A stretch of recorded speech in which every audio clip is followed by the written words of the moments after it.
అదేవిధంగా 4,000 ఇచ్చి 3 నెలలది ఎక్స్ట్రా మాకు 3,000 ఇస్తున్నారు. చాలా చాలా ఆనందంగా ఉంది. ఈ విధంగా కొనసాగాలని మనస్ఫూర్తిగా కోరుకుంటున్నాను.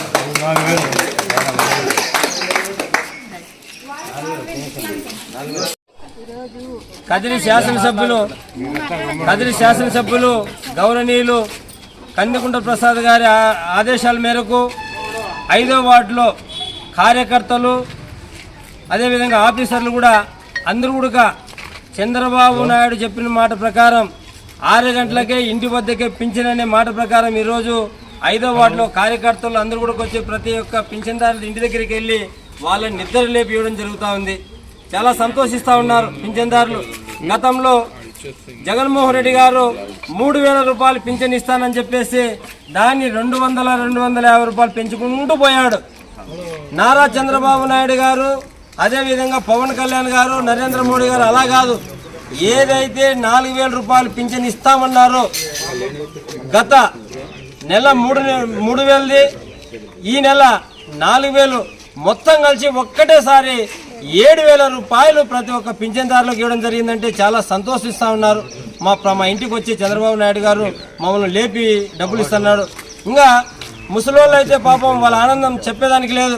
ఆ డబ్బులు ఇస్తుంటే 7,000 ఒకసారిగా అయ్యా గతంలో జగన్మోహన్ రెడ్డి ఏ విధంగా చెప్పాడో ఆ విధంగా చేస్తారేమో అనుకున్నాను. కానీ మాట మీద నిలబడే నాయకుడు మన చంద్రబాబు నాయుడు గారు, దేశ ప్రధాని నరేంద్ర మోడీ గారు, మన యొక్క పవన్ కళ్యాణ్ గారు కాబట్టే ఈరోజు ఈ రాష్ట్రంలో మాట ప్రకారం ఈరోజు ఇళ్ళ దగ్గరికి వచ్చి పింఛన్ ఇస్తాను జరుగుతుంది. మనందరికీ తెలుసు, దేశ ప్రజలకు తెలుసు, మన జగన్మోహన్ రెడ్డి గారు ఈ రాష్ట్రాన్ని అప్పుల కూపిలో దూసుకుపోయారు. ఎక్కడ చూసినా అప్పులు, కోట్ల రూపాయలు అప్పులు చేశారు. అయినప్పుడు కూడా ఎన్ని కష్టాలు ఉన్నా అనుభవకుడు కాబట్టి, అనుభవంలో అపారమైన అనుభవం ఉంది కాబట్టి చంద్రబాబు నాయుడు గారు ఈరోజు చెప్పిన మాట ప్రకారం పింఛన్లు ప్రతి ఒక్కరికి ఎవరైతే లబ్ధిదారులు వాళ్ళకి ఇవ్వడం జరుగుతూ ఉంది. కాబట్టి మన ఉప ముఖ్యమంత్రి పవన్ కళ్యాణ్ గారు కూడా సహకారంతో ఈరోజు ప్రతి ఒక్క పింఛన్దారులు కూడా ఈ పింఛన్ పోతా ఉంది.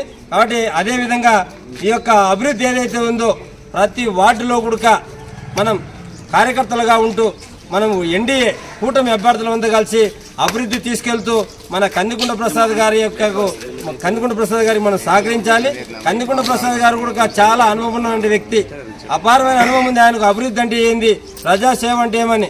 కాబట్టి ఆయనకు సహకరిస్తూ ఆయన ఆధ్వర్యంలో ఇలాంటి కార్యక్రమాలు ఇంకా చాలా చేస్తామని చెప్పేసి, అదేవిధంగా నరేంద్ర మోడీ గారి సహకారం తీసుకుని రాష్ట్రాన్ని మనం కూడా అభివృద్ధి చేస్తామని చెప్పేసి కోరుకుంటూ అవకాశం ఇచ్చిన మీకు అందరూ ధన్యవాదాలు. జై హింద్.